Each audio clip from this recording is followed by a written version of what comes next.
સુરતના જૂના કોટ વિસ્તારમાં વર્ષો જૂના મકાનો આવ્યા છે જે હાલ જર્જરિત થયા હોય તેને ઉતારી પાડવા પાલિકા દ્વારા વારંવાર નોટિસો અપાઈ છે, પરંતુ કેટલાક કારણોસર મકાનો ઉતારાયા નથી। ત્યારે આવો જ એક જર્જરિત થયેલું મકાન રાણી તળાવ ખાતે ધરાશાયી થતાં તેમાં ફસાયેલા 2 લોકોનું ફાયર રેસ્ક્યુ કર્યું છે। સુરતના જૂના કોટ વિસ્તારમાં હાલ જૂના જર્જરિત મકાનો જીવતા બોમ્બ સમાન છે, કારણ કે આ મકાનો ચોમાસામાં તો ગમે ત્યારે પડી જાય છે, પરંતુ હાલમાં શિયાળામાં પણ એક જર્જરિત મકાન પડી ગયું હોવાની ઘટના બની છે।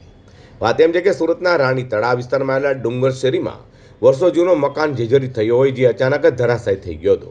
તે લઈને સ્થાનિકો દોડી આવ્યા હતા અને મકાનમાં 2 વ્યક્તિઓ ફસાયા હોય તેને લઈ ફાયર વિભાગને જાણ કરાઈ હતી, જેથી તાત્કાલિક ફાયરની ઘાંચી શેરી તથા નવસારી બજાર ફાયર સ્ટેશનની ગાડીઓ સ્થળે દોડી ગઈ હતી અને ત્વરિત કામગીરી હાથ ધરી જર્જરિત પડી ગયેલા મકાનમાં ફસાયેલા 2 લોકોને સહી સલામત રીતે બહાર કાઢવામાં આવ્યા હતા। સુરત ફાયર વિભાગ દ્વારા ત્વરિત દુર્ઘટના સ્થળે પહોંચી જઈ કરાતી પ્રજાહિતની કામગીરીને લઈને સુરત ફાયર વિભાગનો લોકોએ આભાર પણ વ્યક્ત કર્યો છે।